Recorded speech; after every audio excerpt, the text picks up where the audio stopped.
नमस्कार, आप देख रहे हैं कंट्रोल क्राइम न्यूज। हिंदी इलाकों में फिल्मों की कमाई फिर से नंबर 1। 5 साल बाद फिर झूम के लहराया भारतीय सिनेमा। इस साल रिलीज हुई 3 मेगा बजट फिल्मों जैसे RRR, KGF 2 और विक्रम ने भारतीय सिनेमा की कमाई वहां तक पहुंचा दी है जहां इससे पहले पिछले 5 साल में ये कभी नहीं रही है।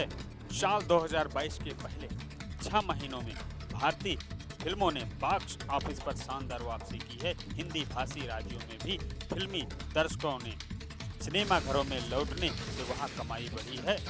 हालांकि हिंदी फिल्मों का कलेक्शन इस दौरान खास नहीं रहा, लेकिन हिंदी में रिलीज हुई 2 बड़ी फिल्मों RRR और KGF 2 ने साल के पहले 6 महीनों में हुई कुल कमाई में हिंदी की हिस्सेदारी फिर से नंबर 1 पर ला दी है।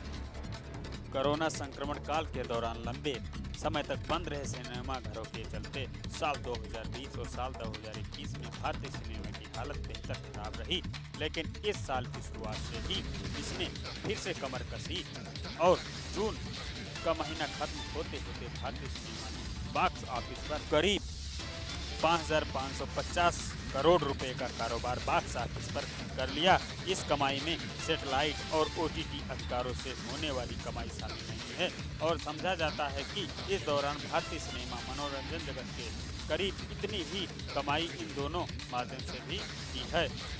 5 साल में सबसे ज्यादा कमाई सिर्फ बॉक्स ऑफिस कमाई की बात करें तो भारतीय सिनेमा ने लगातार बढ़ोतरी करते हुए साल 2018 में शानदार 4,715 करोड़ रुपए कमाए थे।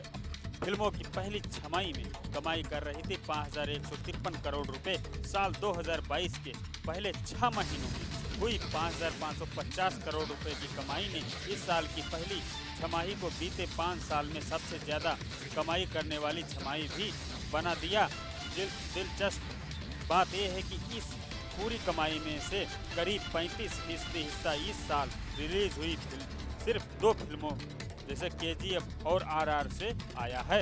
इन दोनों फिल्मों की कुल कमाई करीब 1,910 करोड़ रुपए रही है। इन फिल्मों की हिंदी संस्करणों ने उत्तर भारत में जबरदस्त कमाई की है और इसी का नतीजा रहा कि भारतीय सिनेमा के कुल कारोबार में हिंदी भाषी राज्यों में हुई कमाई का हिस्सा बीते साल के 27% से बढ़कर 34% हो गया है। हालांकि हिंदी भाषी राज्यों में हुई कुल कमाई का 44% इन डब फिल्मों से ही आया है।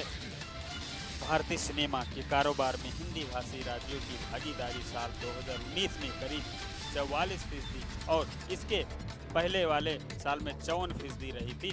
54% की ये भागीदारी बीते 2 साल में गिरकर 27% तक आ गई थी और अब जाकर हिंदी भाषी राज्यों में हुई कमाई अलग अलग भाषाओं में होने वाली कमाई में फिर से पहले नंबर पर आ सकी।